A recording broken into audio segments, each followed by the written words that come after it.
Narendra Modi is set to take oath into the Prime Minister for the third straight term today in the evening, and PM Modi's oath ceremony will take place at 7:15 p.m. Indian Standard Time at the Rashtrapati Bhavan. PM Modi started the day by paying tribute to Mahatma Gandhi's at Rajghat. He also paid tributes to former Prime Minister Atal Bihari Vajpayee at Saidav Atal. He then went to National War Museum and laid a wreath there. Meanwhile, several leaders will attend the oath ceremony from the neighboring countries. With this oath, PM Modi will equal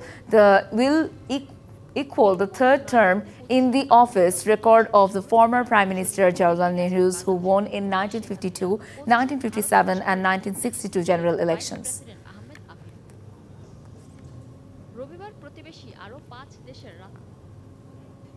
নগদে ৫০০ টাকা বা তার বেশি পেমেন্টে পেতে পারেন ঢাকায় জমিসহ ২০ কোটি টাকার পুরস্কার।